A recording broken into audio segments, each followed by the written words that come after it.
Muy bien, buenas tardes a todos. ¿Pueden escucharme todos allá atrás? Sí, sí, está bien. Es un privilegio venir y compartir con ustedes esta tarde. Solo quiero asegurarme de que estamos subiendo a la pantalla. Aquí estamos. Bien, entonces voy a llamar a nuestra charla de esta tarde los estados católicos de América. Es una continuación de esta mañana cuando estábamos hablando sobre cuestiones de interpretación profética. Esta mañana nos enfocamos en el 777. El primer siete fueron los 7 años de locura de Nabucodonosor. Y ahora Nabucodonosor es un paralelo de la experiencia de Satanás. Y luego miramos el séptimo milenio de la historia de la tierra que encontramos en los escritos de la hermana White. Y luego miramos el tercer siete que fue el séptimo día, el sábado, como un sello de Dios en la crisis final. Y paralelo a eso, quiero hablar esta tarde sobre los estados católicos de América. Porque acabamos de pasar por una elección en los Estados Unidos y esas elecciones tienen consecuencias para todos nosotros. Y después de que el presidente Trump fue elegido, en todo el mundo ha habido cambios en la política exterior en todo el mundo como resultado de esa elección. Incluso antes de que asumiera el cargo, y vemos estas cosas hoy.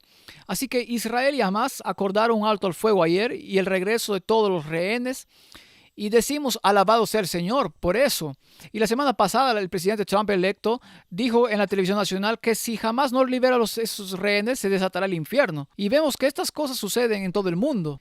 Y por eso quiero hablar hoy sobre los estados católicos de América, porque lo que sucede en Estados Unidos nos afecta a todos en el mundo. Y a la política exterior estadounidense tiene un profundo impacto en todos. Y Estados Unidos está pasando por un profundo cambio cultural en este momento. Entonces, si en octubre, si estuvieras jugando en la Liga Nacional de Fútbol, la NFL, que es la versión estadounidense del fútbol, supongo, si anotaras un touchdown, nadie se atrevería a mostrar ninguna lealtad al presidente Trump en el momento en que el presidente Trump es elegido. Y todas las estrellas hacen esto en la zona de touchdown cuando consiguen sus goles y demás. Y todos hacen esto como los bailecitos del presidente Trump cuando marcan sus goles o consiguen sus touchdowns. Y luego vemos el presidente Trump electo anunciar que el primer día en el cargo dará de baja médica a todas las 15,000 personas que se identifican como transgénero dentro del ejército de los Estados Unidos. Y así fue. Y si eso hubiera sucedido en octubre del año pasado, habría habido un alboroto social por esto, porque el lobby transgénero era el lobby más poderoso del país. Y después de la elección, el presidente Trump dice que hemos terminado en el ejército. No más, y nadie habla de eso. Y entonces vemos este profundo cambio cultural sucediendo en Estados Unidos, a medida que la gente está un poco harta de una versión de cómo deberíamos ser y están adoptando otra narrativa de cómo deberíamos ser. Y en realidad estamos viendo este movimiento de péndulo que se produce justo frente a nuestros ojos. Así que hoy quiero hablar sobre Estados Unidos en la profecía y en particular cómo los católicos ven el ascenso de Estados Unidos en profecía.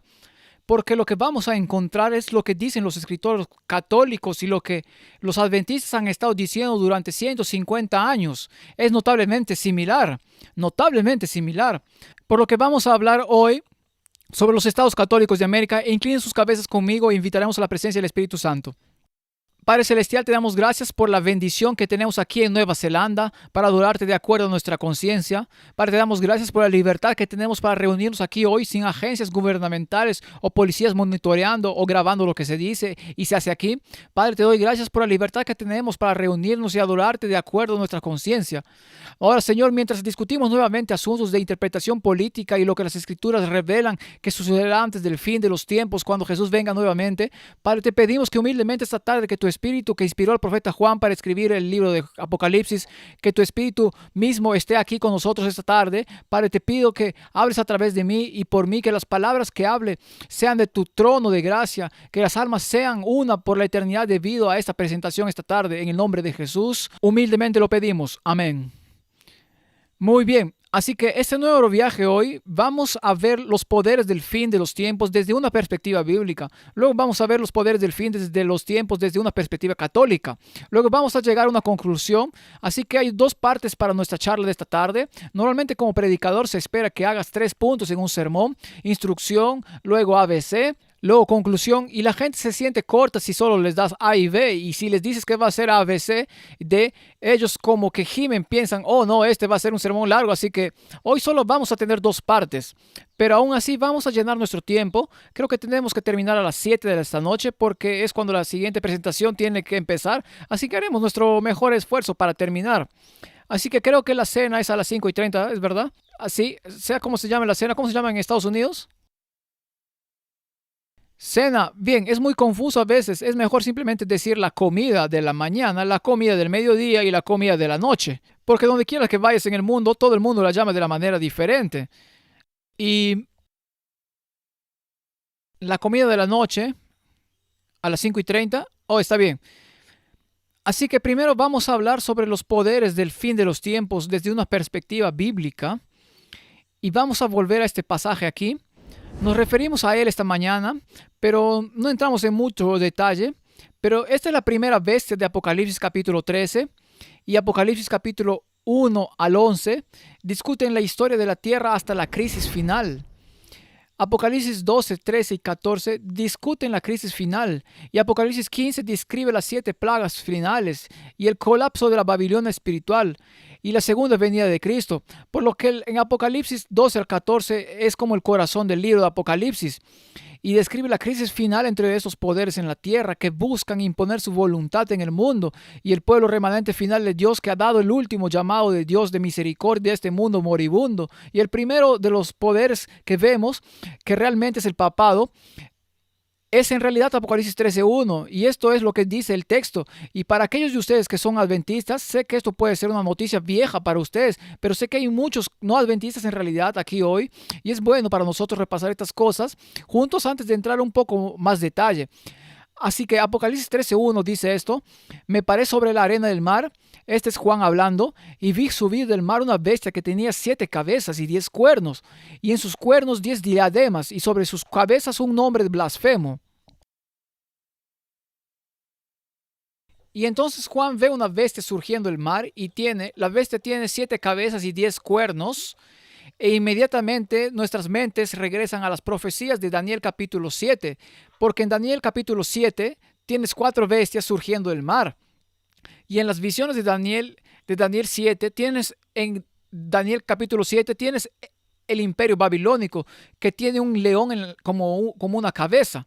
El imperio medio persa es comparado como un leopardo de 4 cabezas. El imperio medio persa que sigue es un oso con una cabeza. Esos están en el orden equivocado en realidad. Y luego Roma imperial, que es una bestia aterradora de una sola cabeza con 10 cuernos.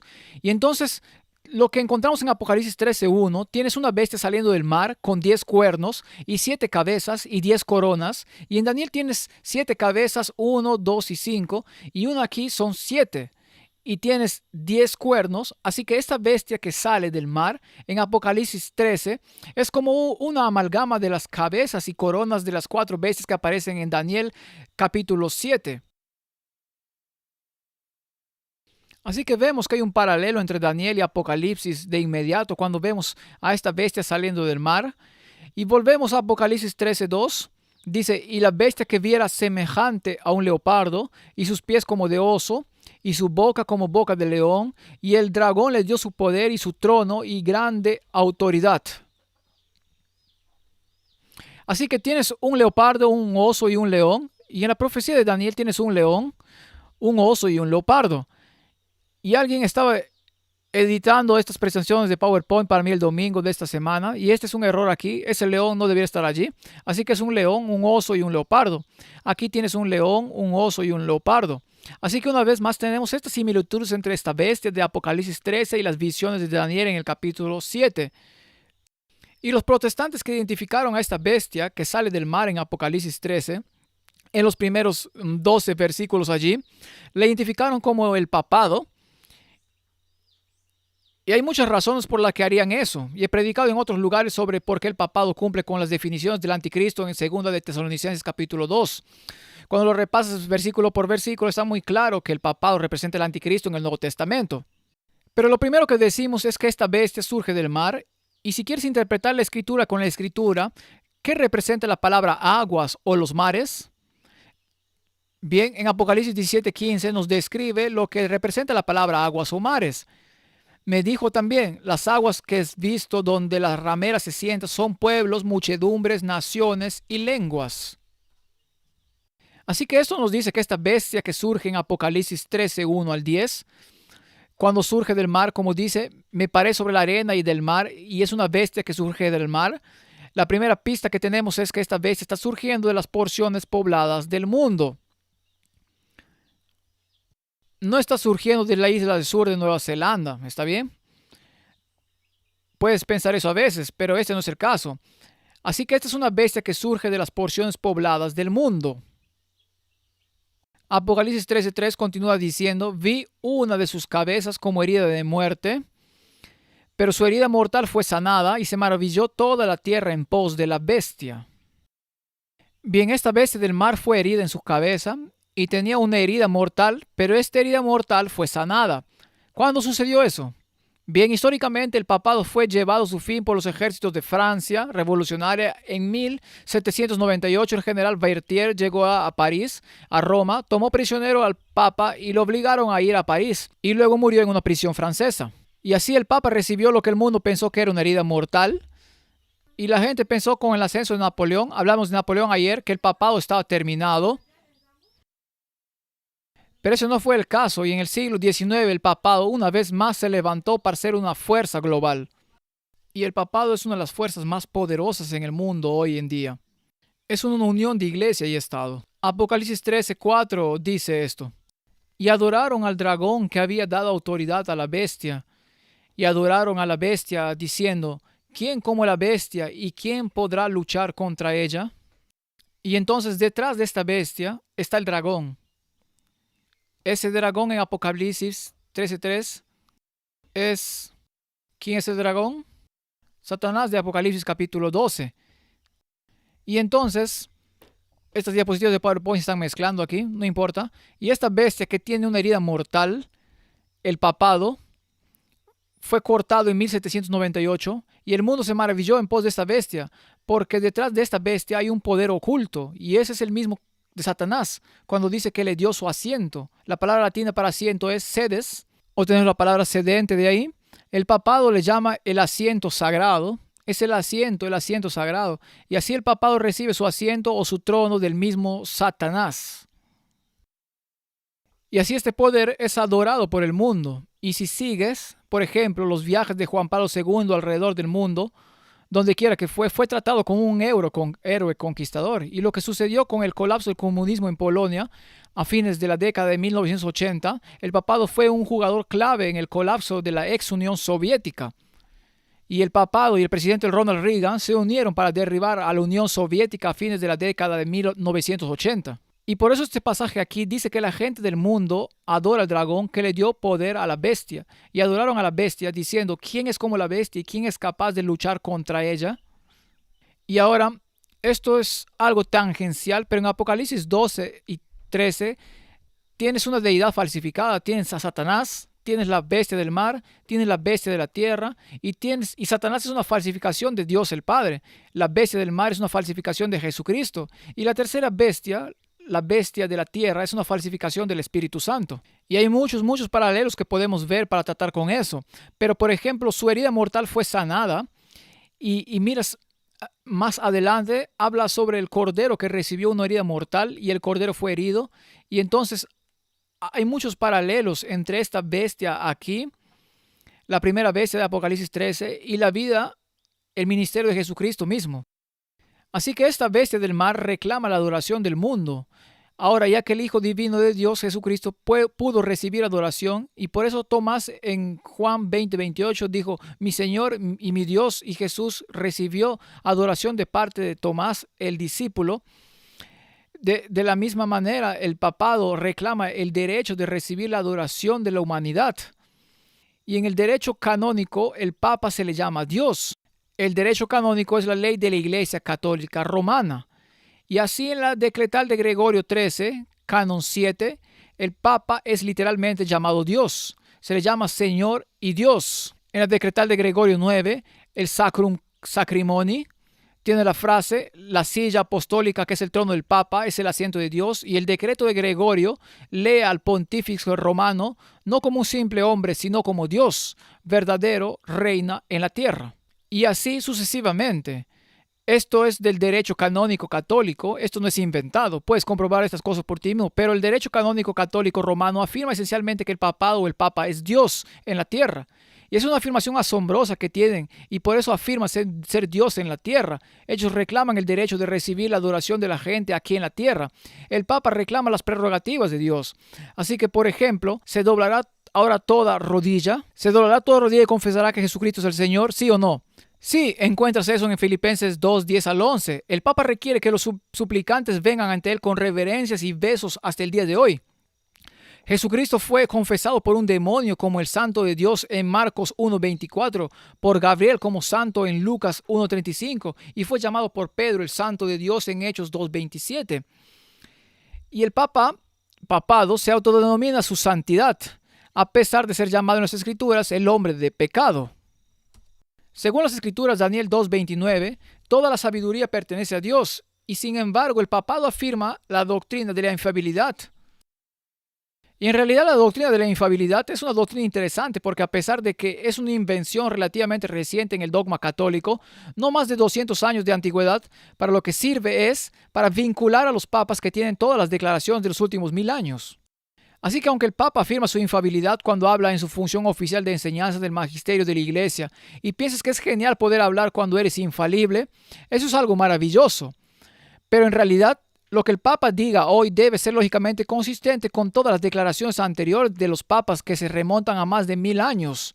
Porque si eres infalible hoy, ellos deben haber sido infalibles en ese entonces y por lo tanto lo que dijeron en 1125 o 1333 también debe ser cierto hoy. Así que el hecho de afirmar que eres infalible significa que estás obligado por todas las encíclicas y bulas papales y mensajes al mundo durante los 1000 años. Eso restringe en gran medida la libertad de maniobra de Papa. Así que la doctrina de la infalibilidad papal no es la bendición que algunos afirman que es. Dios emitió la ley moral desde el monte Sinaí a Moisés y el papado emite un dogma autoritario desde las 7 colinas de Roma. Según Marcos 2:10, solamente Dios puede perdonar el pecado, pero el papado reclama la misma autoridad para los vivos y los muertos a través de la confesión o adquisición y proclamación de la remisión de los pecados. Solo Dios determina la eternidad para los seres humanos, pero Él reclama el derecho de tener las llaves que abren y cierran el purgatorio, prometen vida eterna a los que están dentro del mismo sistema romano y condenan por la eternidad a todos los que estén fuera de la iglesia de Roma. Extra ecclesiam non salus es la doctrina que significa que fuera de las iglesias no hay salvación. Y por eso es que el escudo de armas papal tiene las llaves, en él, las llaves de Pedro. Reclaman el derecho de determinar quién obtiene la vida eterna y quién no llega a reclamar. No tiene el derecho de la vida eterna. Según Tesalonicenses 2:4 dice del hombre de pecado que se declara a sí mismo ser Dios. Y eso es exactamente lo que encontramos con el papado en los últimos 1000 años. El papado es como Dios en la tierra. Así que en Apocalipsis 13:5 el texto continúa. También se le dio boca que hablase grandes cosas y blasfemias y se le dio autoridad para actuar durante 42 meses. De nuevo, uno de los paralelos con el ministerio de Cristo. ¿Y cuánto duró el ministerio de Cristo? 3 años y medio. ¿Qué es cuántos meses? 42 meses. Así que esta bestia del mar aquí en realidad es una falsificación del ministerio de Jesucristo. Su ministerio es literalmente por 42 meses.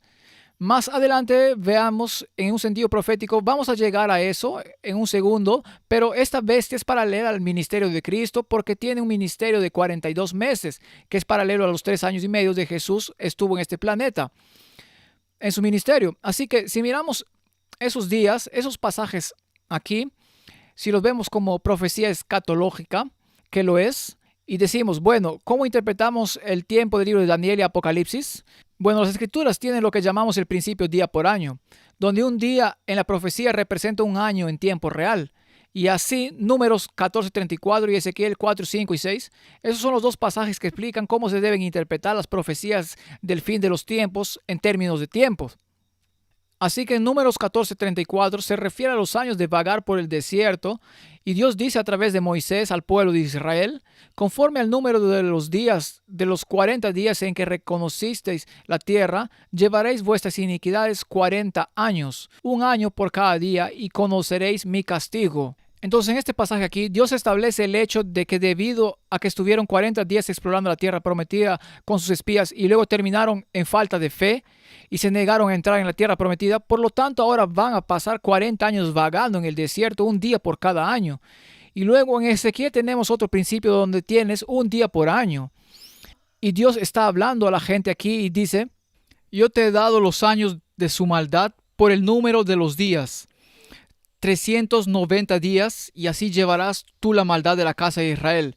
Cumplidos esto, te acostarás sobre tu lado derecho segunda vez, y llevarás la maldad de la casa de Judá 40 días, día por año. Día por año te lo he dado.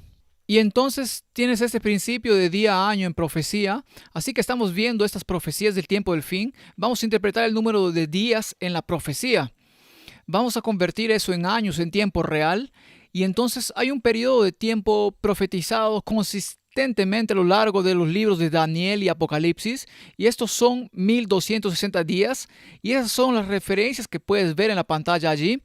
Así que en Daniel 7:25 se refiere a la cuarta bestia de Daniel 7, que es el papado. Y habla de un tiempo, dos tiempos y medio tiempo. Y vamos a ver que en realidad son 1260 días o 1260 años literales. Y vamos a desglosar eso en unos segundos en cuanto a por qué llegamos a eso. Daniel 12:7 se refiere a un tiempo, dos tiempos y medio tiempo, que es exactamente lo mismo que aquí arriba. Luego Daniel 11:2 habla de 42 meses que acabamos de ver en Apocalipsis capítulo 12 también. Apocalipsis 13, 42 meses, y 42 meses por 30 días son 1260 días o 1260 años literales. Daniel 11:3 y Daniel 12:6 se refieren a este poder que tiene autoridad durante 1260 días. Daniel 12:14, un tiempo, tiempos y medio tiempo, y Daniel 13:5, 42 meses, una vez más representado 1260 días o 1260 años literales. Ahora, si estás recibiendo este marco de tiempo repetidamente en el libro de Daniel, ¿qué te dice sobre lo importante que es esto?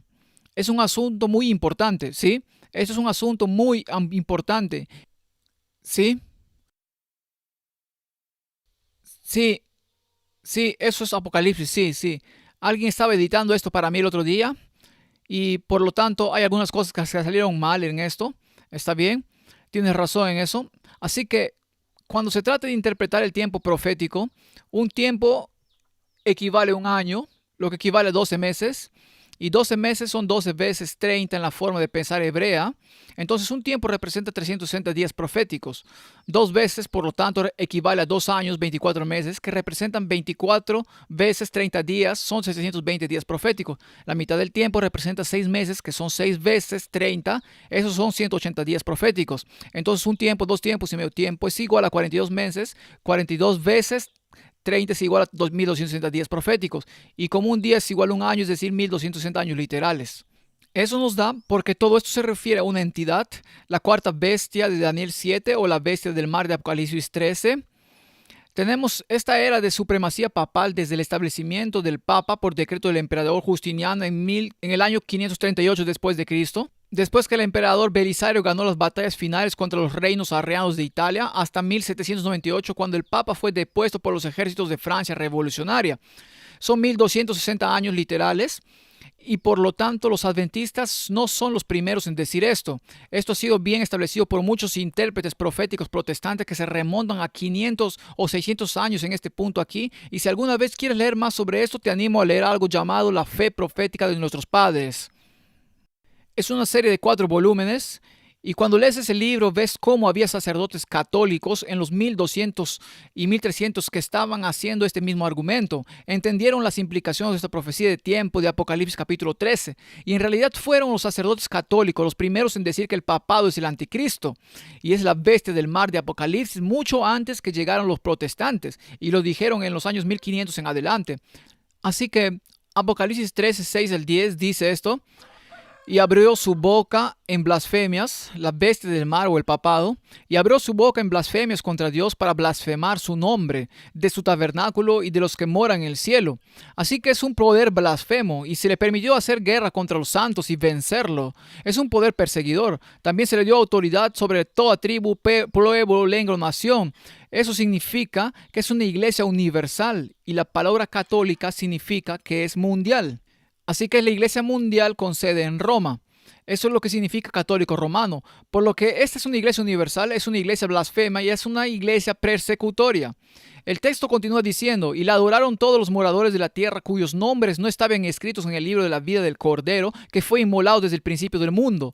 Si alguno tiene oído, oiga. Si alguno lleva en cautividad, va en cautividad. Si alguno mata espada, espada debe ser muerto. Aquí está la paciencia de los santos y la fe de los santos.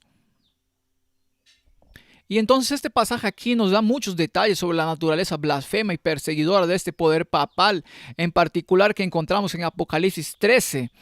Y nuevamente, si comparas la bestia del mar de Apocalipsis 13 con el cuerno pequeño de Daniel 7 y 8, ves que son muy similares.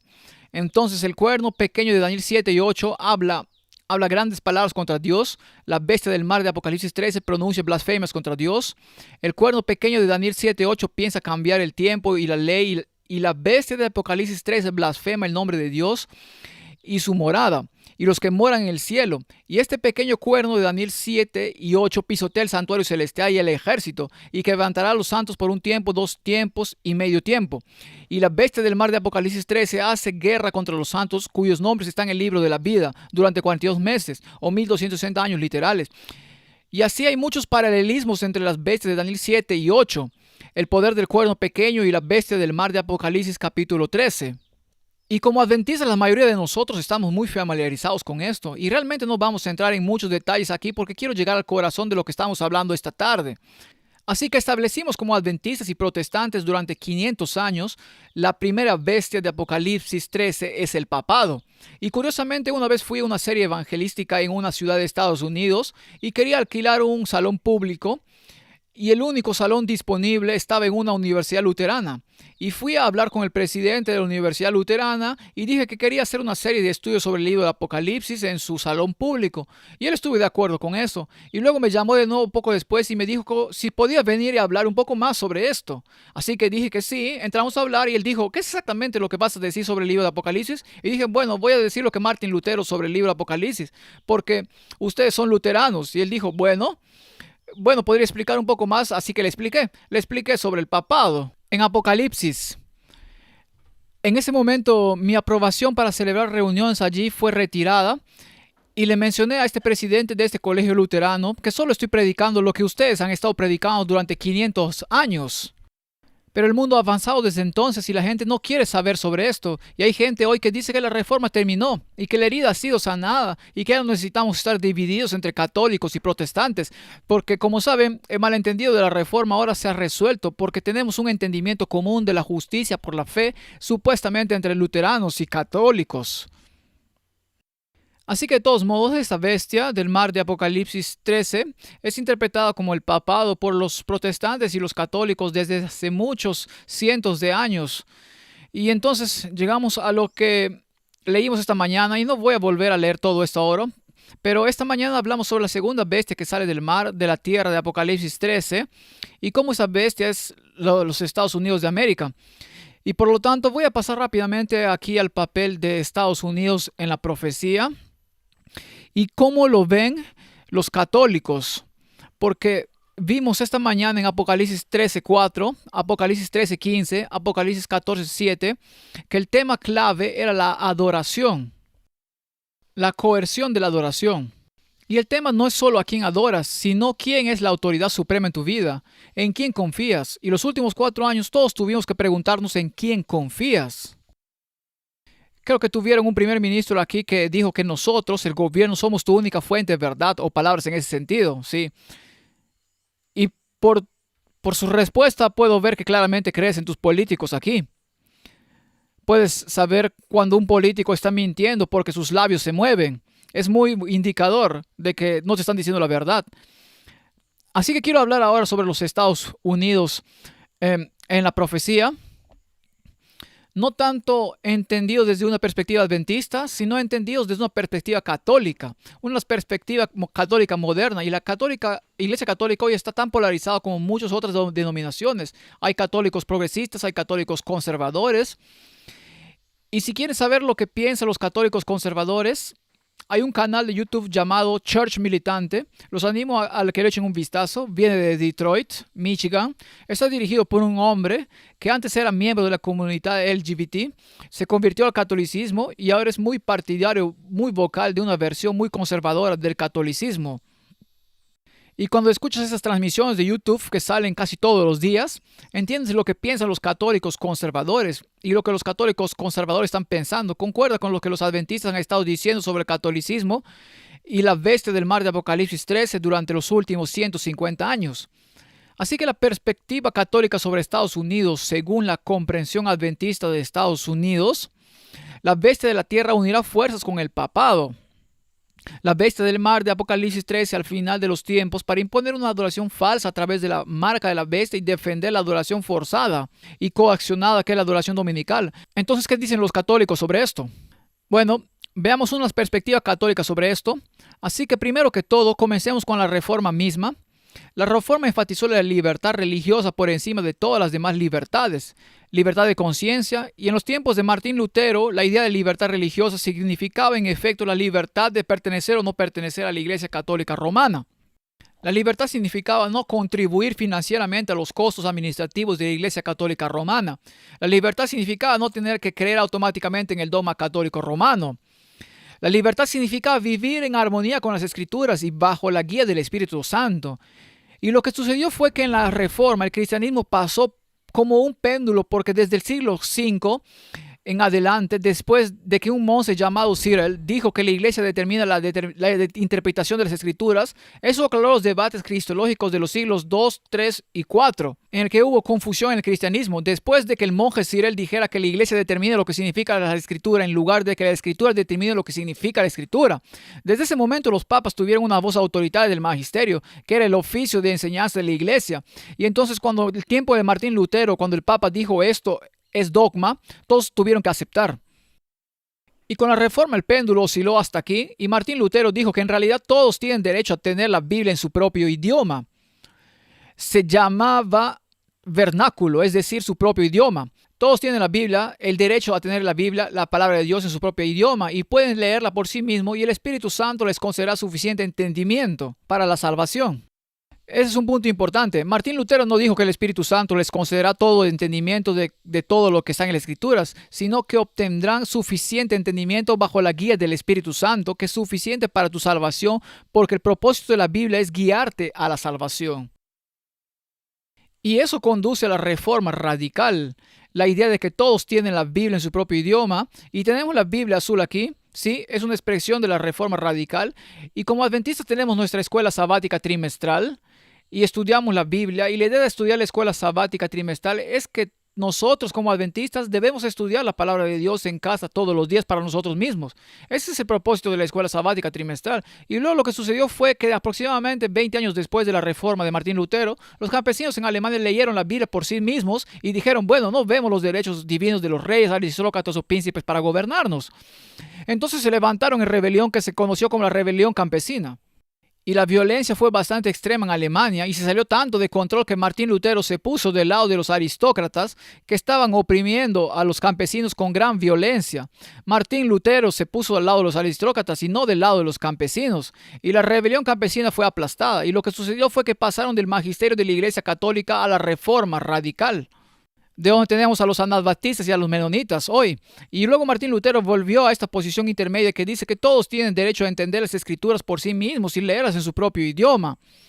Pero su comprensión privada debe estar sujeta al acuerdo del cuerpo de Cristo donde usted adora, que es más o menos donde estamos hoy como iglesia adventista. Usted puede tener nueva luz, afirma tener una nueva luz, pero luego decimos que tiene que traer eso al cuerpo de creyentes para orar cuidadosamente al respecto y ver si esto es verdad o no. Y ahí es donde estamos como adventistas hoy, y ahí es donde Martín Lutero pasó del oficio de maestro de la iglesia a la reforma radical, a algo así como la casa de transición donde esperábamos leer las escrituras por nosotros mismos. Pero ningún hombre o mujer tiene el derecho exclusivo de la verdad y usted debe someter su comprensión al consenso del cuerpo de creyentes. Y ahí es donde estamos hoy como Iglesia Adventista. Y ahí es donde Martín Lutero fue en su reforma. Así pues, en la reforma, en primer lugar, la libertad religiosa significaba la libertad de la Iglesia Católica Romana. Pero todas esas libertades evolucionaron con el tiempo y ahora están consagradas en la Carta de Derechos de los Estados Unidos. Se deriva de la libertad religiosa básica proclamada por los escritores de la Reforma, como Lutero, Melanchthon y Zwinglio. Ahora, la libertad religiosa es la fuente de todas las demás libertades porque implica libertad de pensamiento. Libertad religiosa y libertad de conciencia es la base de todas las demás libertades, porque tus acciones y tus palabras son una expresión de tus pensamientos, y por eso la libertad religiosa dice que antes de tener cualquier otro derecho debes tener la libertad de pensar por ti mismo y actuar según tus propias convicciones. Y por eso en la Carta de Derechos de los Estados Unidos, que salió justo después de la Constitución, los fundadores de la República de Estados Unidos salieron con la Declaración de Derechos de los Estados Unidos y la primera enmienda incluye la primera enmienda es lo que dice que el Congreso no hará ninguna ley con respecto al establecimiento de una religión, conocida como la cláusula de establecimiento, o que prohibía el libre ejercicio de la misma, o restringir la libertad de expresión o de la prensa, o del derecho del pueblo a reunirse pacíficamente y a solicitar al gobierno la reparación de agravios. Esa es la primera enmienda de la Declaración de Estados Unidos. Y lo que es interesante es que todos los derechos en la Declaración de Estados Unidos, la segunda enmienda es el derecho a portar armas, entonces tienes el derecho a no tener las tropas del gobierno contigo, etcétera, etcétera. Hay toda una serie de derechos en la Declaración de Derechos, pero el derecho número uno, el primer derecho escrito por los fundadores de la República Estadounidense, fue la libertad de religión. Porque entendieron que todos los demás derechos surgen de ese derecho fundamental, la libertad de conciencia. Todo lo que hagas después de eso, por ejemplo, todo lo que digas y todo lo que diga la prensa, y el derecho a reunirte y a pedir que se atiendan quejas, todo esto viene si tienes una mente libre aquí arriba. Todas esas son expresiones de lo que sucede aquí. Así que en la Constitución estadounidense y la Declaración de Derechos, en particular la Declaración de Derechos, la primera enmienda, la libertad de expresión, la libertad de reunión, la libertad de petición para la presentación de quejas, todo ello se basa en la libertad religiosa. Y la libertad religiosa se considera la fuente y el fundamento de todas las demás libertades dentro de la Constitución de los Estados Unidos. Ahora bien, se puede argumentar que, por ejemplo, como predicador, si predicara alguno de mis sermones en Canadá, podrían arrestarme en el acto. Si predicara mis sermones en Inglaterra, podrían arrestarme en el acto por supuestos delitos de odio. Si predicara en Irlanda, que están aprobando una legislación extrema sobre delitos de odio, podrían arrestarlo en el acto. Pero como predicador en los Estados Unidos puedes decir casi cualquier cosa que quieras en el púlpito y nadie puede procesarte porque tienes libertad de religión.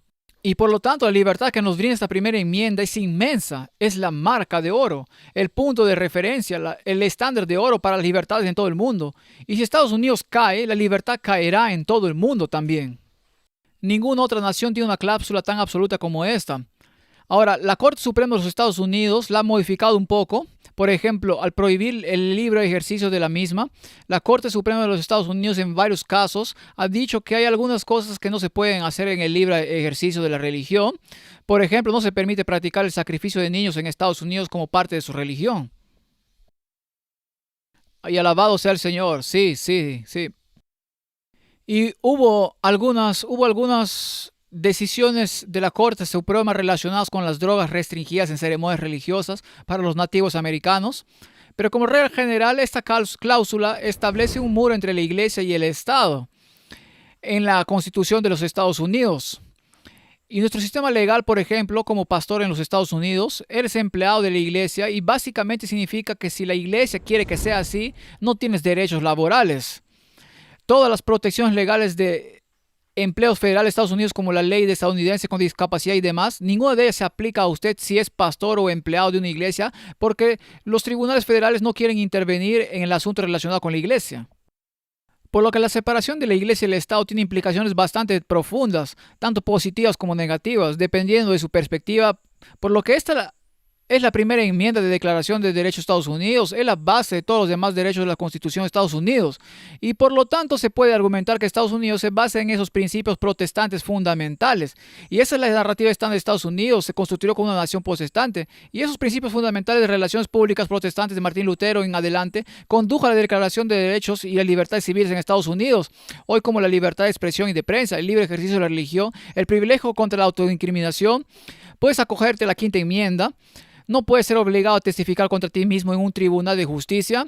Eso significa acogerte a la quinta enmienda. Tiene la independencia del jurado del dictado judicial, el derecho a no ser encarcelado sin causa o habeas corpus que se remonta a la Carta Magna, y también tienes nuestro contrato social construido sobre la Declaración de Derechos y la Constitución de Estados Unidos. Por lo tanto, liberaron a los protestantes de la cruel supervisión totalitaria, sanguinaria y vengativa del papado durante la Edad Oscura en Europa. Y los principios de la Reforma sirven para borrar toda la jerarquía social, eclesiástica, económica y política de la Edad Oscura. Sin embargo, en la narrativa protestante, la comprensión católica de esto es algo diferente. Un escritor católico escribe: Estados Unidos está conectado de manera católica, etiquetado como protestante y actualmente funciona como secular. ¿Por qué Estados Unidos perecerá sin Roma? Este es un tema común que se encuentra. La idea de que Estados Unidos era oficialmente protestante es la narrativa de los padres peregrinos que vinieron en Inglaterra en Mayflower, que llegó a Massachusetts y así sucesivamente. Pero cuando los fundadores establecieron la Declaración de Independencia y los redactores escribieron la Constitución, en realidad incorporaron al sistema legal estadounidense principios católicos, no principios protestantes. Por lo tanto, que Estados Unidos regrese a sus raíces no es regresar a una versión protestante de Estados Unidos, es regresar a una versión católica. Esa es la idea central aquí. Y entonces, ¿por qué dirían esto? Bueno, Estados Unidos está conectado al catolicismo, supuestamente según los católicos de hoy, pero está funcionando como una república secular, según estos escritores. La degeneración secular y el fracaso progresivo de nuestras instituciones cívicas, el colapso de nuestro discurso político y el colapso de la moralidad pública destruirán la república estadounidense a menos que Estados Unidos regrese a algo del pasado que no sea una cosmovisión protestante, sino una cosmovisión católica para salvar la república. Es por eso que las personas como Donald Trump son tan populares. Hacer que Estados Unidos vuelva a ser grande es una narrativa convincente porque muchas personas ven el colapso moral en Estados Unidos que está sucediendo particularmente en los últimos 20 a 30 años. Es claro para muchos hoy que Estados Unidos ha estado en decadencia social. La libertad se ha convertido en libertinaje y en degeneración moral. Celebramos el asesinato de infantes en el útero y la mutilación de nuestros niños una vez que están fuera del útero, todo en nombre de las diferentes ideologías seculares. Y es por eso que conceptos como MAGA, hacer América de nuevo o el cuarto giro se están volviendo muy populares en el discurso político popular estadounidense hoy en día. Así que en el cuarto giro tienes este concepto aquí de que la paz produce abundancia, la abundancia produce orgullo, el orgullo genera peleas y las peleas traen guerra, la guerra trae botín y botín pobreza, pobreza paciencia y la paciencia paz.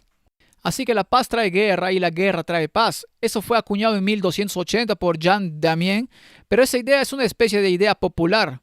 La expresión más popular de esa idea se encuentra en Sheikh Rashid, pero estas son las ideas del cuarto giro. Los tiempos difíciles crean hombres fuertes, los hombres fuertes crean tiempos fáciles, los tiempos fáciles crean hombres débiles, los hombres débiles crean tiempos difíciles. Tienes que criar guerreros, no parásitos. Y hay algo de verdad en esa afirmación aquí, de que los tiempos difíciles crean hombres fuertes y los hombres fuertes crean tiempos fáciles. Construyen una gran sociedad y cuando tienes una gran sociedad, los hombres fuertes se convierten en hombres débiles o los sociólogos los llaman machos beta.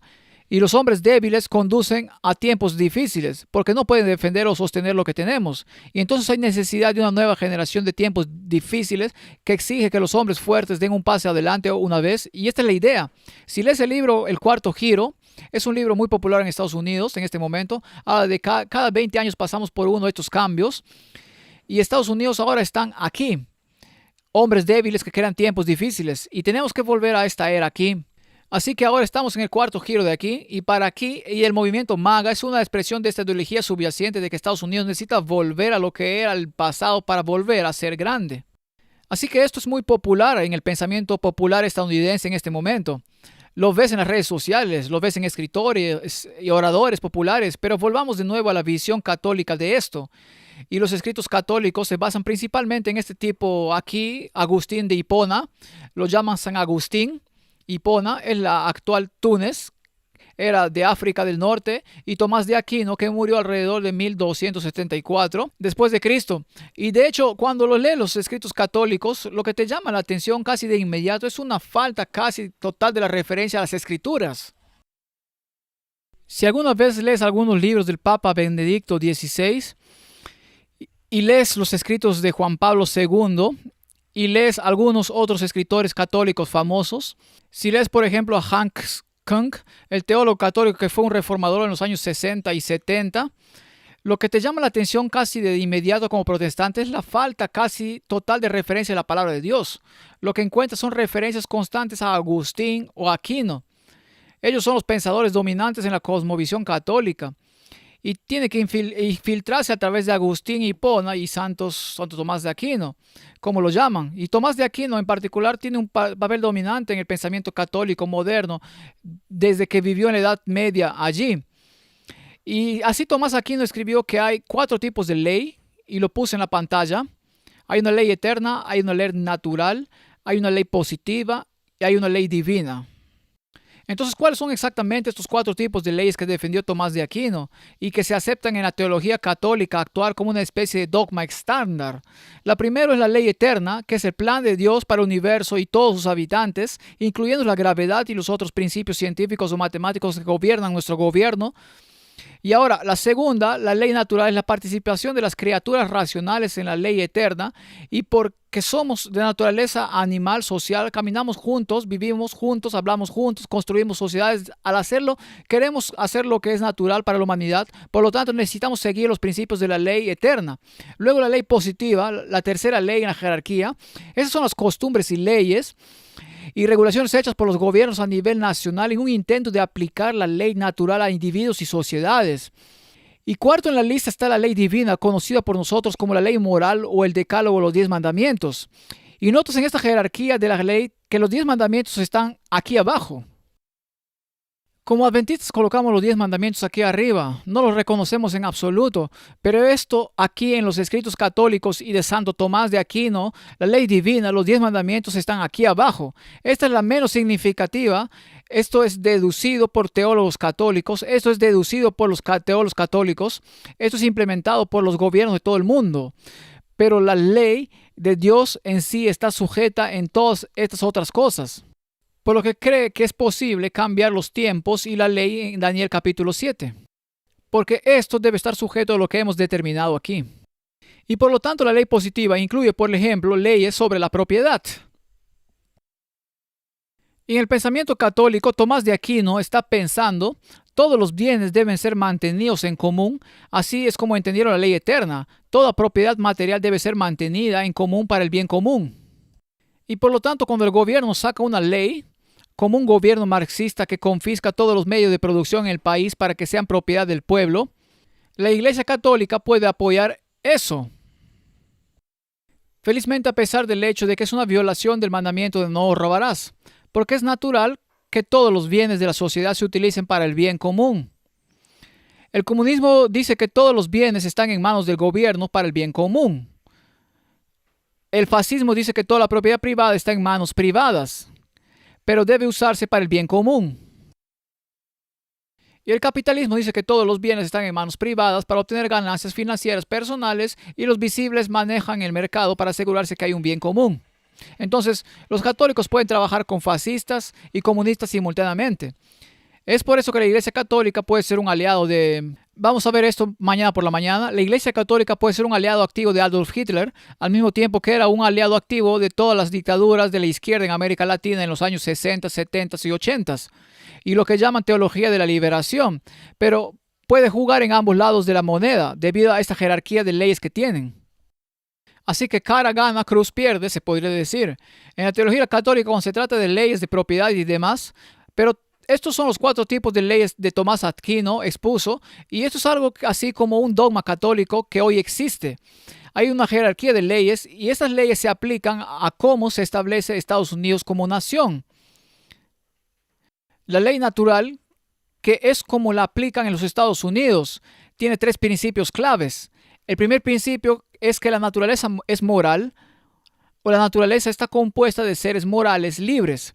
Entonces, ¿por qué afecta esto a Estados Unidos? Argumenta que dentro del mundo natural somos creados como seres humanos libres y moralmente responsables, y Dios nos da la inteligencia para que podamos ser moralmente responsables.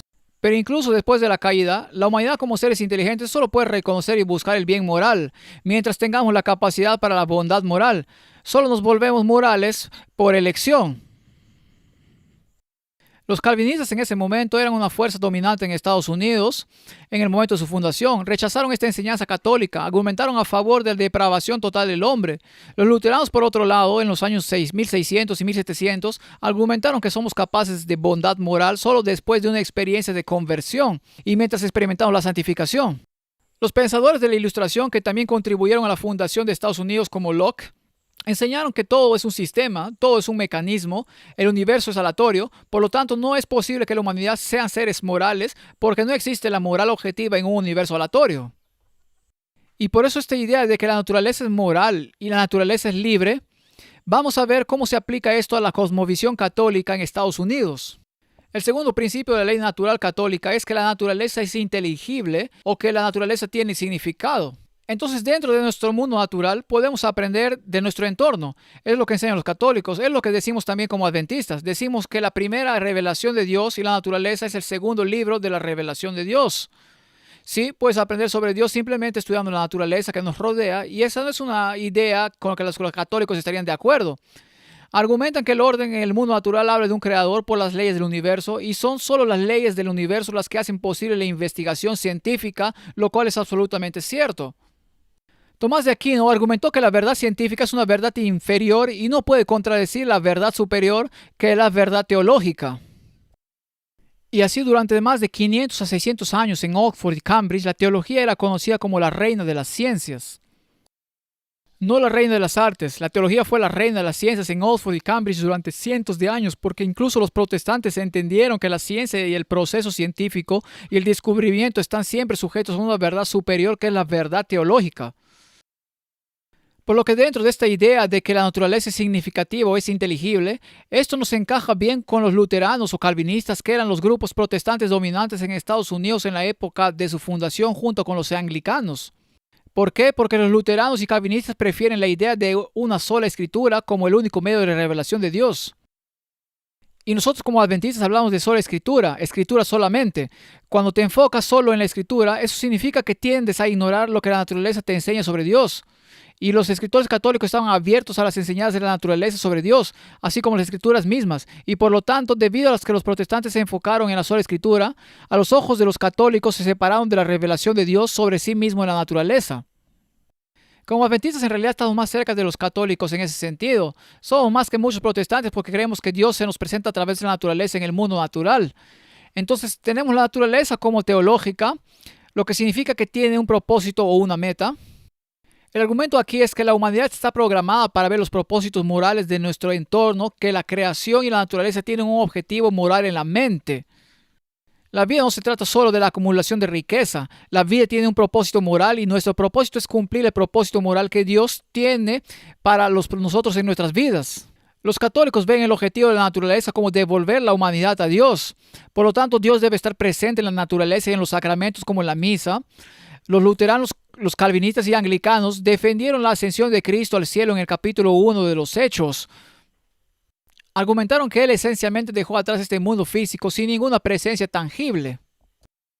Y que los pensadores de la Ilustración niegan la posibilidad de un propósito, ya que dicen que hemos evolucionado al azar, por lo que todo esto significa que los adventistas están más cerca de los católicos aquí que cualquier casi otro protestante. Y estaríamos de acuerdo con la mayor parte de lo que se dice aquí en base a los escritos de Tomás de Aquino. No estoy defendiendo a Tomás de Aquino, solo digo que hay un paralelismo de pensamiento en los adventistas y católicos en esta área. Por lo que la ley natural católica conduce a una república como el único medio viable de gobierno. ¿Y por qué es esto? Porque en una democracia la mayoría matemática de los gobernantes de los votantes gobernará sin tener en cuenta la verdad. Lo que importa es cuántos votos son, no lo que es verdad. Es por eso que la democracia es el relativismo de muchos. En una monarquía donde tienes un solo gobernante, el gobierno de un monarca basado en la preferencia personal de las mujeres, nuevamente sin tener en cuenta la verdad. Por lo tanto, la monarquía es el relativismo relativo de una. Una verdadera república, según el pensamiento natural católico, presupone la verdad absoluta como contrapeso a los caprichos de los votantes mal informados.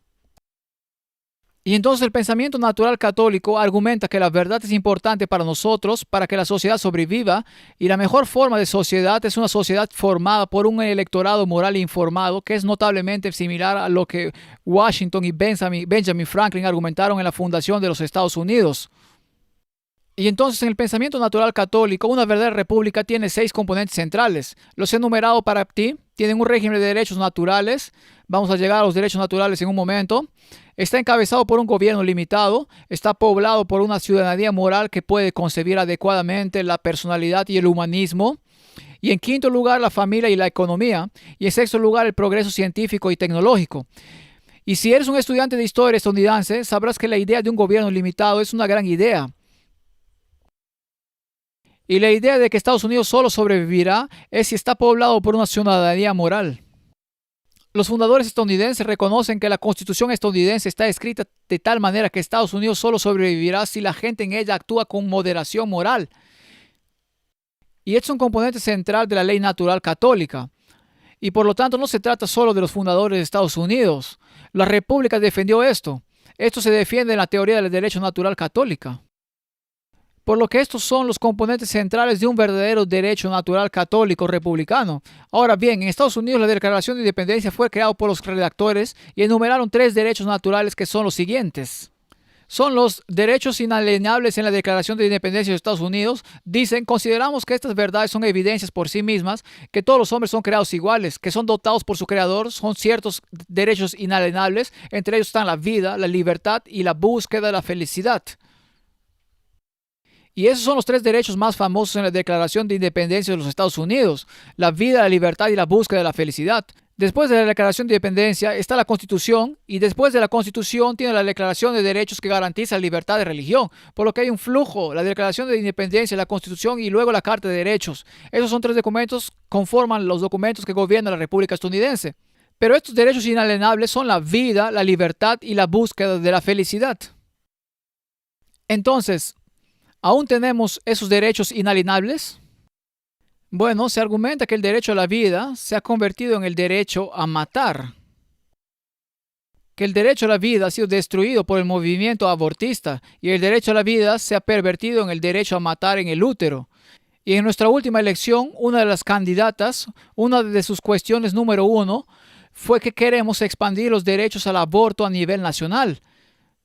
Necesitamos proteger los derechos de las personas a matar a sus hijos. El segundo derecho en la Declaración de Independencia es el derecho a la libertad, que se ha generado a lo largo de los años. Se ha pervertido la libertad dirigida por un propósito moral a la libertad por su propio bien, no dirigida por la moralidad, por lo que la libertad se ha pervertido en libertinaje. Y luego el tercer derecho, el derecho a la búsqueda de la felicidad, es ahora el derecho a la búsqueda del placer. Eso es en lo que ha evolucionado en los últimos 200 años. Y por lo tanto el derecho a la felicidad se persigue dentro de un marco moral impulsado por las Escrituras. Pero ahora es la búsqueda del placer con abandono moral sin ningún marco moral en absoluto. Por lo que el derecho a la vida se ha convertido en el derecho a la muerte, el derecho a la libertad se ha convertido en el derecho al libertinaje, el derecho a la búsqueda de la felicidad se ha convertido en el derecho a la búsqueda del placer y el entretenimiento sin restricciones morales. Y todos estos 3 derechos, el derecho a la vida, el derecho a la libertad, el derecho a la felicidad, supuestamente provienen de una perspectiva católica de ley natural católica, no de una cosmovisión protestante. ¿Y por qué dicen eso? Porque en el siglo XVII en Inglaterra había 2 partidos políticos principales, los Whigs y los Tories eran los conservadores, los más conservadores se apoyaban al rey y al derecho divino de los reyes, pero los Whigs eran los radicales de su tiempo, desde Oliver Cromwell en adelante, y argumentaron que el parlamento debería ser soberano en la nación, no el rey. Argumentaron que este parlamento debería tener el derecho de derrocar a los reyes, y fueron ellos quienes lideraron la gloriosa revolución de 1688, cuando el parlamento se opuso a las tendencias procatólicas de Jaime II. Lo obligaron a dejar el trono e invitaron a un príncipe holandés llamado Guillermo de Orange a ocupar el trono de Inglaterra. Se hizo conocido como Guillermo I y derrotó a los ejércitos de Jacobo II en la batalla de Boyne en Irlanda del Norte, y desde ese momento los protestantes del norte de Irlanda eran conocidos como los hombres naranjas y todavía se les llama hombres naranjas. Dicen que tienen la orden real de los hombres naranjas. Eran protestantes que fueron leales a Guillermo de Orange cuando derrotó al rey católico Jaime II en la gloriosa revolución de 1688, por lo que los Whigs eran, se puede decir, casi la de los republicanos de su época, querían que el pueblo gobernara en lugar de la monarquía, querían que el pueblo tuviera el derecho de destruir al ejecutivo y más allá de eso no querían la denominación católica en la sociedad británica. Uno de sus escritores más famosos fue este hombre aquí, Hugo Grotius, que vivió entre 1583 y 1645.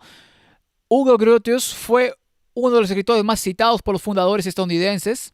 Las personas que escribieron la Declaración de Independencia y los redactores, aquellos que escribieron la Constitución y la Declaración de Derechos. Ahora Hugo Grotius se encuentra en todos los escritos de la gente de Estados Unidos, los líderes de las décadas de 1760 y 1770, pero la pregunta es de dónde sacó sus ideas.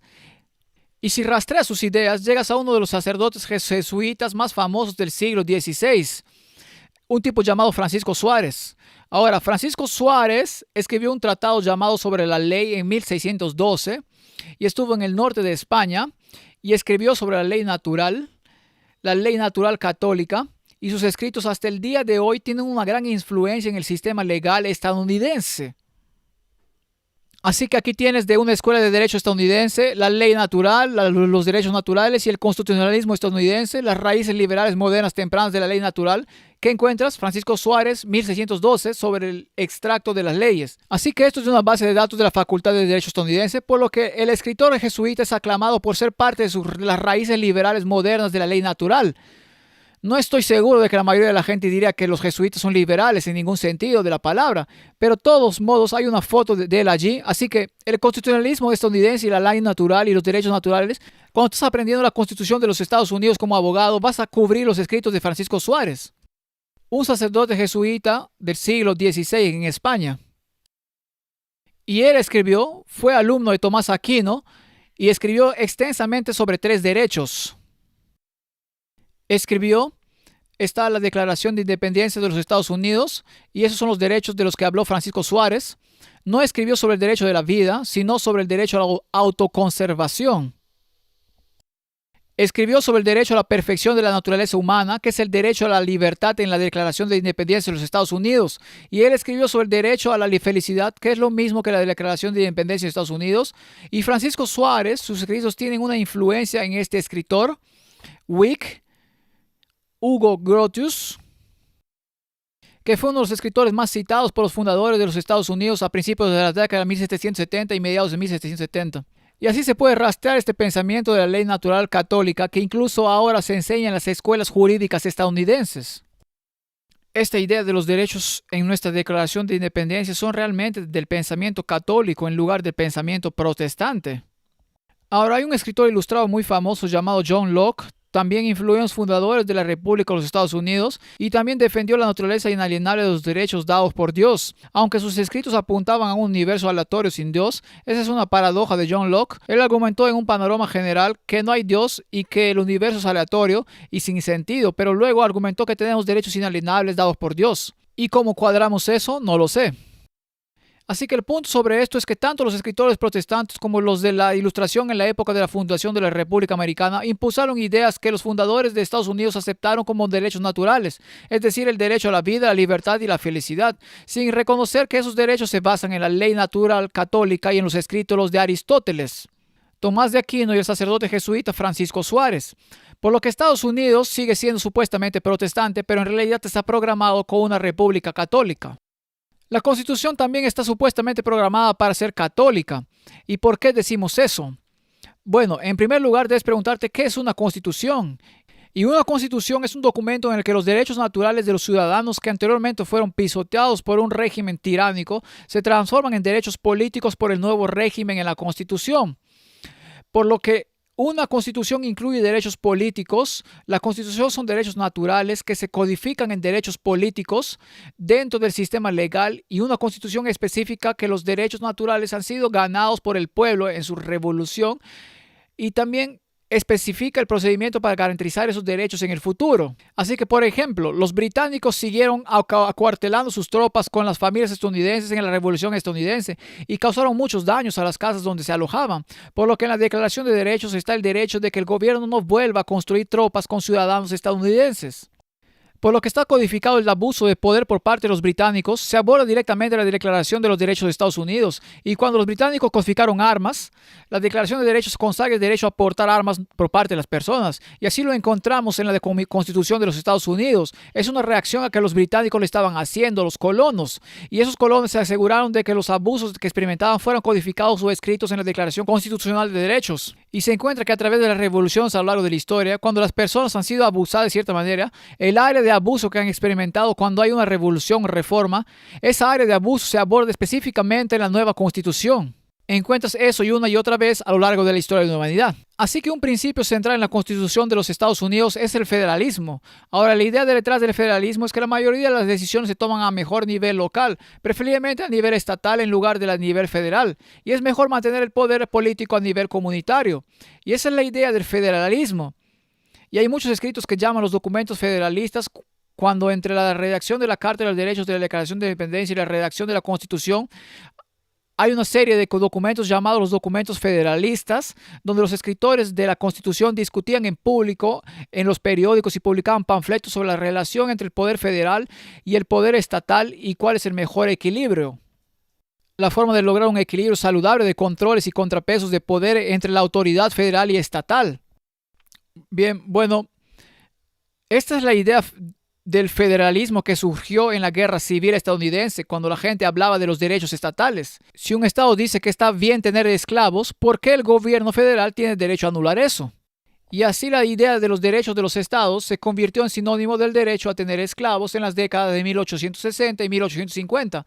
Pero incluso hoy en día la idea de los derechos de los estados es muy importante. Los estados tienen derecho a determinar la educación y la policía en sus propias comunidades, no del gobierno federal. No tenemos una fuerza policía federal, tenemos la policía estatal, la policía del condado, la policía de la ciudad y la policía del municipio. Hay varios tipos de policía en América. Un ejemplo de federalismo, y yo lo descubrí cuando me mudé por primera vez a Estados Unidos en 2007, es que cuando observas la temporada electoral, ves que no solo tienes elecciones para alcalde de la ciudad, sino que tienes elecciones para quién será el sheriff. Y viniendo de Inglaterra, nadie elige a tu policía. Nadie elige a tu jefe de policía. Y el jefe de policía, quien sea el jefe de policía de tu ciudad o condado, tiene un papel muy poderoso. Y por eso en Estados Unidos eliges a los sheriff. Y los sheriffs son la última palabra en la ley y el orden en su condado. En cada condado hay un sheriff. Y esos sheriffs son la ley. Y contratan ayudantes y ayudantes del sheriff y son responsables ante el electorado local. No sé, los sheriffs no solo son responsables, sino que otra cosa que me sorprendió cuando comencé a votar en 2016 en Estados Unidos fue que en el estado de Michigan, en todos los estados, usted vota por quien quiere en su Corte Suprema para su propio estado. Realmente se puede votar, quiero esta persona en la Corte Suprema de Michigan. Nunca había oído eso antes, porque en Gran Bretaña el gobierno determina quiénes son los jueces. La gente no tiene voz en eso. No sé cómo es eso aquí en Nueva Zelanda. Aquí es lo mismo. Está bien, entonces en nuestras elecciones en Estados Unidos votamos por nuestros jueces a nivel estatal, votamos por nuestro sheriff a nivel de condado e incluso votamos por cosas como comisionados de desagües. Me quedé asombrado como que ¿por qué se supone que debo saber sobre los desagües? ¿Eso es un problema político en Estados Unidos? Aparentemente lo es y la Junta de Educación es un gran problema. Porque quien quiera que vote en su Junta de Educación determina la política educativa para sus hijos, ya sea que vayan a aprender sobre la homosexualidad a la edad de 4 o no. Así que el principio del federalismo dice que el poder político se desarrolla mejor en el nivel más bajo posible en la sociedad, porque entonces el gobierno es responsable ante la gente. Y eso es lo que sucedió en el experimento estadounidense. El federalismo está diseñado para mantener el poder político a nivel comunitario en lugar de a nivel federal. El propósito del federalismo es un gobierno pequeño. Sin embargo, lo que tenemos ahora es un gobierno federal enorme y fuera de control que cuesta billones de dólares al año y un estado administrativo donde decenas de miles de reglas y regulaciones tocan cada aspecto de la vida de los ciudadanos sin ningún voto en el Congreso. Y eso se conoce como el estado profundo o el estado administrativo. Ahora, en realidad, en los últimos 2 años ha habido un cambio masivo en el sistema legal estadounidense y afecta esta área directamente porque había un principio conocido como principio Chevron. Hubo una demanda en el estado de Virginia Occidental, la APA, la Agencia de Protección Ambiental contra Chevron. La compañía petrolera creo que fue sobre algún problema de contaminación y la Corte Suprema sostuvo en ese momento esencialmente que si el Congreso votó ABC, pero la agencia federal encargada de implementar esa ley se enfrenta no a A, B y C, sino a B, C, D, E, ese conjunto de circunstancias, entonces la agencia federal puede hacer las reglas que se aplican a eso.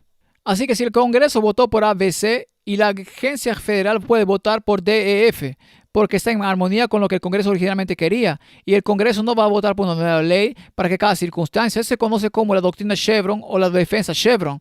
Y desde mediados del año 1980, hace 2 años, en realidad el año pasado, las agencias federales están implementando miles y miles de regulaciones bajo el principio conocido como defensa Chevron, que tenían el derecho de hacer esto, y luego el año pasado algunos valientes pescadores de langostas de Maine demandaron hasta la Corte Suprema.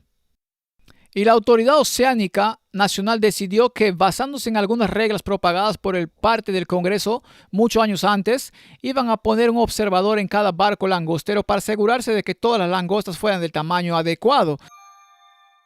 Y esos observadores iban a cobrar al pescador de langosta $700 al día por observar, y eso iba a llevar a la quiebra al pescador de langosta. Así que el pescador de langosta dijo, esto nunca fue previsto por el Congreso, que el Estado administrativo estuviera fuera de control y que queríamos que se les quitara este derecho. Y se fue a la Corte Suprema, y el año pasado la Corte Suprema anuló toda la doctrina Chevron y básicamente dijeron que si el Congreso no votaba a favor, no se podía convertir en ley. Y 40 años de burocracia administrativa estatal fueron adulados de un plumazo. Fue un cambio asombroso. Y ese fue un caso el año pasado que involucraba a pescadores de langosta de Maine y que desafiaban a la Autoridad Oceánica Nacional. Así que la razón por la que se anuló fue porque había una mayoría conservadora en la Corte Suprema. Solo había una autoridad conservadora suprema en la Corte Suprema porque Donald Trump obtuvo 3 elecciones en su primera vez en el cargo. Las elecciones tienen consecuencias profundas. La mayor influencia del presidente en la sociedad estadounidense no es lo que hace mientras está en el cargo, sino la cantidad de elecciones que obtiene en la Corte Suprema, y eso da forma a las decisiones en las próximas décadas. Y entonces el principio de subsidiariedad está diseñado para mantener el poder administrativo a nivel local tanto como sea posible. Sin embargo, hemos visto el crecimiento de un gobierno federal que busca tocar cada aspecto de la vida de los ciudadanos. ¿Cómo sucedió eso? Porque el federalismo, una idea protestante que se basaba en la idea de libertad moral, que degenera en libertinaje moral, mientras que la alternativa católica conocida como subsidiariedad se basa en la ley natural católica que sostiene que todo debe tener un propósito moral. La subsidiariedad en el pensamiento católico es el paralelismo con el federalismo y el pensamiento protestante. La subsidiariedad significa que los individuos también son capaces por su propio poder de lo que la sociedad no debería hacer por ellos y lo que pequeños grupos o individuos pueden lograr. Grupos más grandes en la sociedad no deberían tomar el control. Y cuando yo estaba creciendo en la Unión Europea en la década de 1980, había un hombre llamado Jacques Lowe, jefe de la Comisión Europea, y no dejaba de hablar sobre subsidiariedad. Subsidiariedad. Yo seguía pensando, ¿qué es la subsidiariedad? Yo era un niño de unos 10 o 11 años. Nunca había oído hablar de la subsidiariedad antes, y eso fue antes de Google. No podías entender qué significaba en realidad subsidiariedad. Finalmente me di cuenta de que lo que estaba hablando era un principio de poder descentralizado que se basaba en la ley natural católica para Europa. A eso se refería con la Comisión Europea. De modo que lo que vemos hoy en Estados Unidos es que los vastos poderes del gobierno federal sugieren que el federalismo ha fracasado. Tomás de Aquino escribió, el niño pertenece al padre y no al Estado. Estamos de acuerdo con él en eso. Si vas a la Unión Soviética, si hubieras ido a la Unión Soviética, descubrirías que esencialmente una madre y un padre eran simplemente una pareja reproductora, pero el Estado era dueño de sus hijos. Y el Estado podía quitárselos y ponerlos en cualquier parte del país que quisiera. Podía obligarlos a ingresar al ejército, podía ejecutarlos o podía ponerlos en una fábrica en algún lugar a voluntad del gobierno. Entonces en la Unión Soviética los niños eran esencialmente propiedad del gobierno. Era simplemente una pareja reproductora. Y en la Unión Soviética si tenías 10 hijos, te volvías conocida como una mate heroína, una madre heroína. Mate heroína significa una madre heroína. Y cuando estaba trabajando en la ex Unión Soviética, visitaba mujeres que tenían un poco de metal de hojalata aquí y tenían URS, SSP. Eso es URS en ruso. Y tenían mate heroína escrito. Soy una madre heroína, tengo 10 hijos o más, y si tenías 10 o más hijos recibías un premio como un auto para niños, que probablemente no valía nada. Pero puedes meter 10 niños en un auto, ¿está bien? Necesitas alrededor de 4 autos para poner a tus hijos en eso. Pero de todos modos te convertías en una madre heroína. Pero el punto sobre esto es que el crecimiento del Estado ha desplazado el papel de la familia en la sociedad.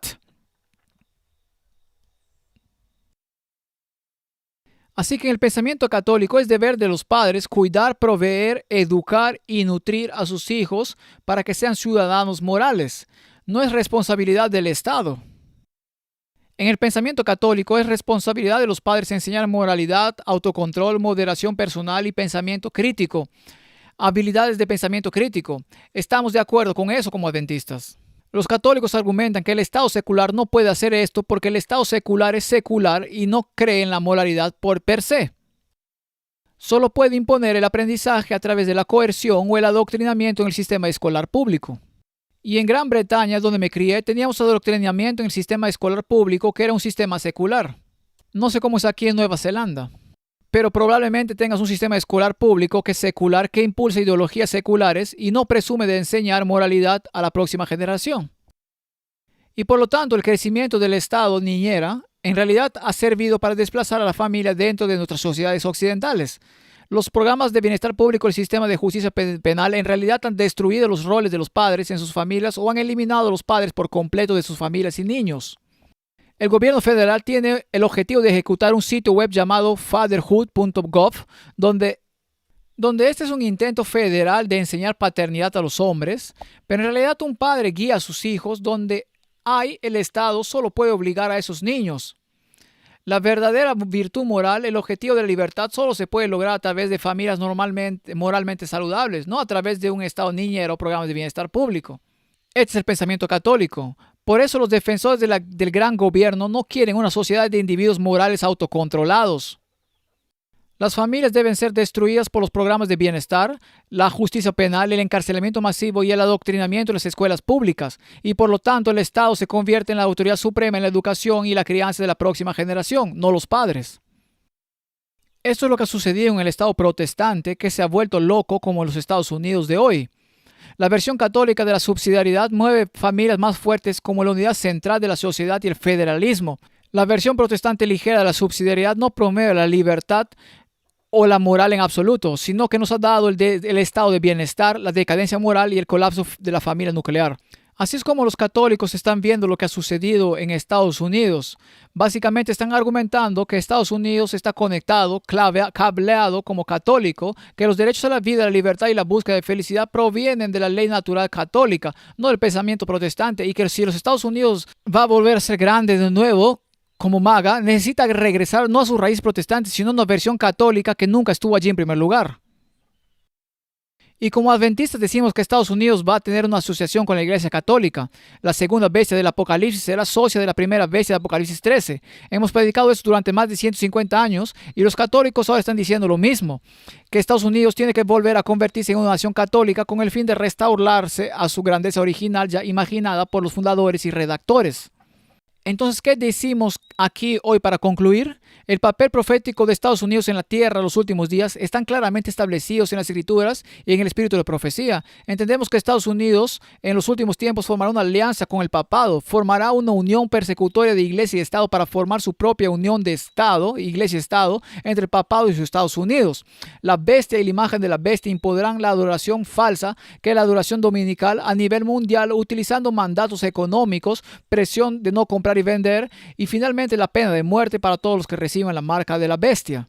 Es el mensaje de Apocalipsis 13. Lo tocamos esta mañana, lo tocamos de nuevo esta tarde, y en respuesta, los mensajes de los tres ángeles de Apocalipsis 14 llaman a toda la humanidad a rechazar esta coacción para la adoración falsa y adorar al verdadero Creador en verdad y en obediencia, lo que significa santificar el día de reposo según el cuarto mandamiento. Estados Unidos hoy, después de las últimas elecciones, está pasando por un profundo cambio cultural. El momento en que el presidente Trump fue elegido es como si la censura se detuvo casi de la noche a la mañana en las redes sociales. Es como si hubiera un nuevo aliento de libertad en la nación. Y ahora puedes decir cosas sin miedo a que te cancelen, mientras que en octubre, si decías las mismas cosas, eran canceladas por la política social. La gente se está levantando, el péndulo está empezando a oscilar desde una versión dura del secularismo donde todo vale, y la gente está disgustada por eso debido a los extremos que trae. Ahora el péndulo está empezando a oscilar de nuevo. ¿Y hacia dónde va a oscilar ese péndulo? ¿Va a oscilar hacia una versión protestante de Estados Unidos? Probablemente no. Va a volver a donde Estados Unidos está programado para estar en la visión católica, que es como una república católica. Las recientes elecciones representan un verdadero rechazo a las ideologías woke, dominando la extrema izquierda. Ahora hay un giro hacia una perspectiva más nacionalista y judeocristiana. Cada vez más figuras públicas en Estados Unidos en la esfera de las redes sociales están abrazando abiertamente la fe católica, y la propia renovación espiritual del presidente Trump también pueden llevarlo a Roma. Es interesante que el primer viaje que hizo después de ser reelegido como presidente fue a la inauguración de la Catedral de Notre Dame en París. Tuvo importancia porque fue a Notre Dame para la inauguración de esa catedral después de que se incendió hace 3 años. Hagamos que Estados Unidos vuelva a ser grande. Puede en última instancia hacer que el anticristo vuelva a ser grande. No lo sabemos todavía, solo Dios lo sabe. Por lo que la visión católica de Estados Unidos es que está programada como católica, etiquetada como protestante y opera de manera secular. Y el cambio cultural actual en Estados Unidos puede llevarla no regreso a la Escritura, sino a Roma. Y en última instancia su papel del fin de los tiempos como perseguidora del pueblo de Dios. Entonces, ¿qué hacemos? Bueno, lo enumeré aquí para usted. Estamos familiarizados con el mensaje de los 3 ángeles de Apocalipsis 14. Apocalipsis 13 habla de estas fuerzas, el papado en Estados Unidos, uniéndose para oprimir la verdad y coaccionar la adoración falsa en el mundo, y la respuesta de Dios es enviar 3 mensajes de misericordia para este mundo moribundo.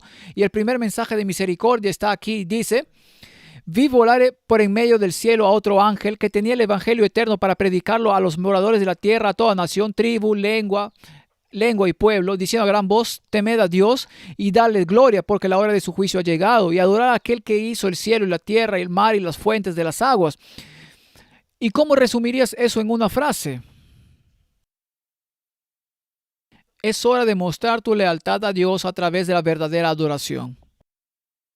Es hora de elegir a Dios y cómo quiere ser Él adorado.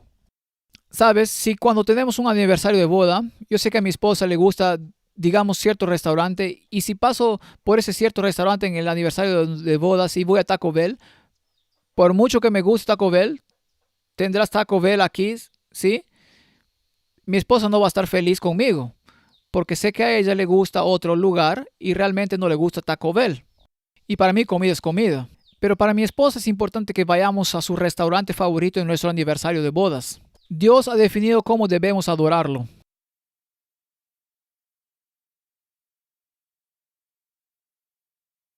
Así que Dios ha definido cómo debemos adorarlo. Debemos adorarlo en espíritu y en verdad. Y hay maneras en que podemos adorar a Dios que son agradables a Dios. Y hay maneras de adorarle que no agradan a Dios. Si no me creas, lee Isaías 58.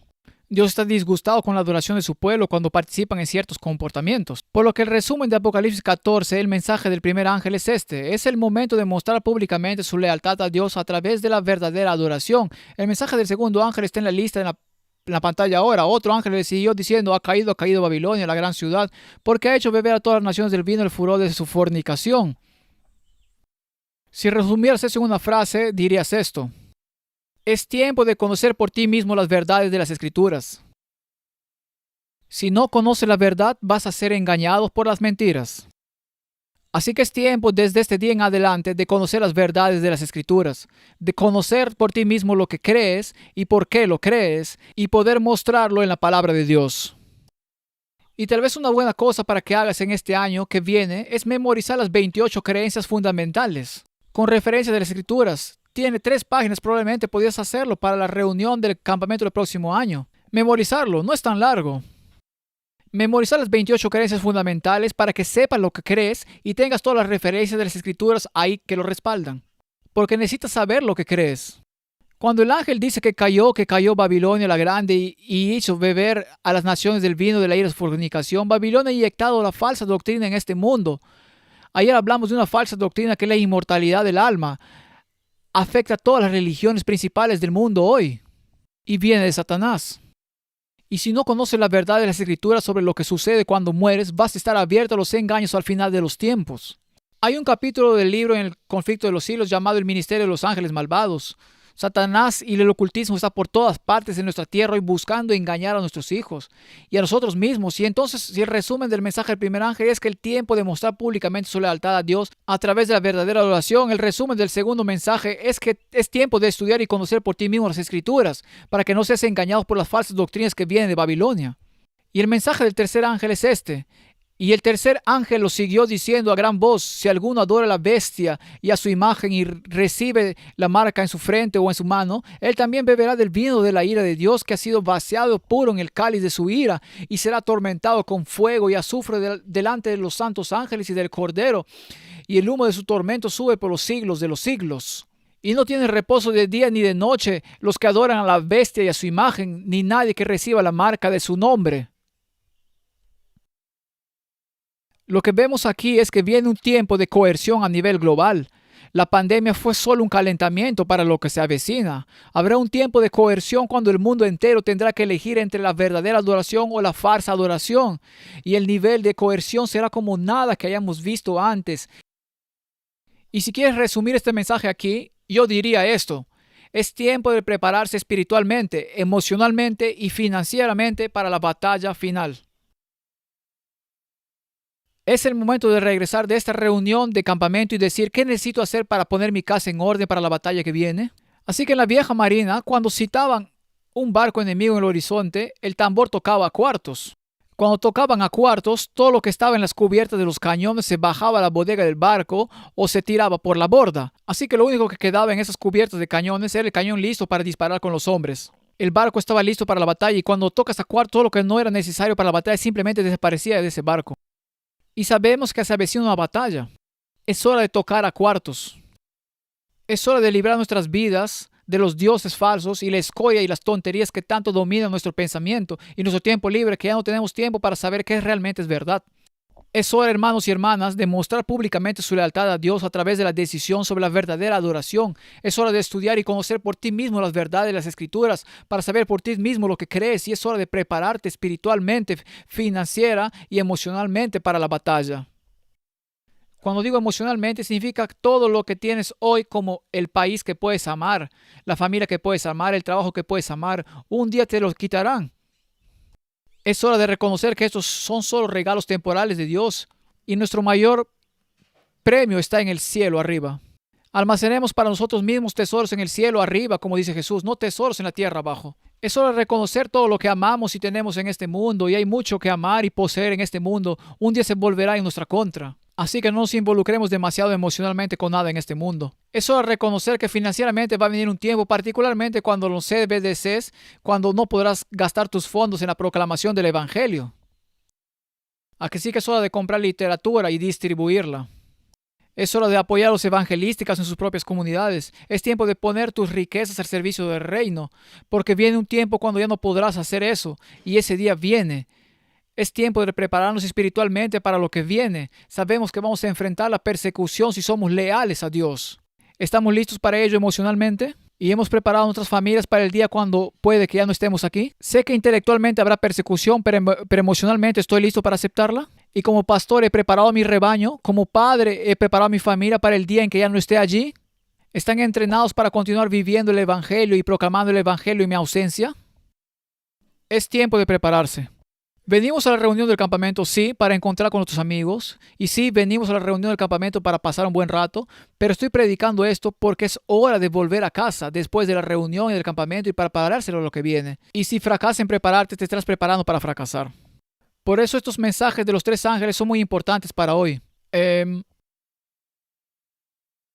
Olvidé los primeros 2, 3. Estoy luchando contra el cambio de horario ahora mismo. ¿Escuchaste lo que dije? ¿Escuchaste lo que dije? Es hora de adorar a Dios en espíritu y en verdad y elegir su verdadera adoración. Es hora de fortalecer nuestros lomos porque se avecina una batalla espiritual, emocional y financiera. Y es hora de pasar nuestro tiempo libre no viendo fútbol, ni soccer, ni cricket, ni rugby, ni preocuparnos por nuestro jardín. Es hora de aprender lo que creemos y saber lo que creemos sin tener que preguntarle a alguien más que creo que realmente sobre este tema. Como adventistas durante demasiado tiempo hemos confiado en lo que está impreso en nuestros libros y en las declaraciones de nuestra conferencia general para decirnos lo que creemos. Es hora que sepamos por nosotros mismos lo que creemos y por qué lo creemos y por dar una razón e inteligencia de la fe que tanto apreciamos. Así que tal vez en el próximo campamento algunos de ustedes se pongan de pie aquí y reciten las 28 creencias fundamentales. ¿No sería eso maravilloso? Tal vez alguien lo haga para nosotros. Puede que no esté aquí el próximo año. Sí, sí, gracias hermana. Bueno, incluso entonces debería saber qué son. Sí, sí. Así que a medida que avanzamos en este campamento, no solo estamos haciendo amigos, restableciendo conocidos, quiero animarlos a echar una raíz más profunda en su fe en el Señor Jesucristo y a entender la naturaleza trascendental de los tiempos en los que vivimos, que estamos viendo la profecía cumplirse frente a nuestros ojos y que la profecía y las implicaciones vendrán a tocar a nuestra puerta, nos guste o no, y debemos estar listos para brillar en las horas más oscuras de la tierra. Como dijimos ayer, Dios en sus formas misteriosas se aseguró en su providencia de que no fuera Abraham e Isaac los que vivieran en 2025, sino que fuéramos nosotros. Su voto de confianza está en nosotros, para brillar para Él en la hora más oscura de la tierra. No lo decepcionemos. Inclinemos nuestras cabezas para orar. Padre Celestial, mientras reflexionamos sobre los cambios en las naciones que nos rodean, Padre, te agradezco por la palabra segura de la profecía. Y Señor, mientras la oscuridad se acumula y la penumbra se acumula a nuestro alrededor, que esas pequeñas velas de luz en la palabra de Dios brillen más y más. Te pido, Señor, que nuestras vidas brillen más y más para ti en la penumbra del engaño y las mentiras y la falsedad que cubre nuestro mundo hoy. Te pido, Padre, que conozcamos la verdad, que defendamos la verdad y que compartamos la verdad sin importar lo que pase hasta que Jesús venga nuevamente. Así que, Padre, implanta verdades en nuestros corazones y mentes. Señor, danos el don de la retención de la memoria, danos el don del tiempo. Oramos, Señor, para que seamos administradores fieles del tiempo que nos has dado, para que podamos ser capaces de dar una razón de la fe que tanto apreciamos. Y te pido, Padre, que cuando Jesús venga nuevamente en las nubes de gloria, cada uno de nuestros nombres se encuentre en el libro de la vida del Cordero. Hasta que ese glorioso día, Padre, cada uno de nosotros seamos hallados fieles en cualquier porción de la viña a la que nos has llamado a vivir y a servir en el santo nombre de Jesús. Oramos. Amén.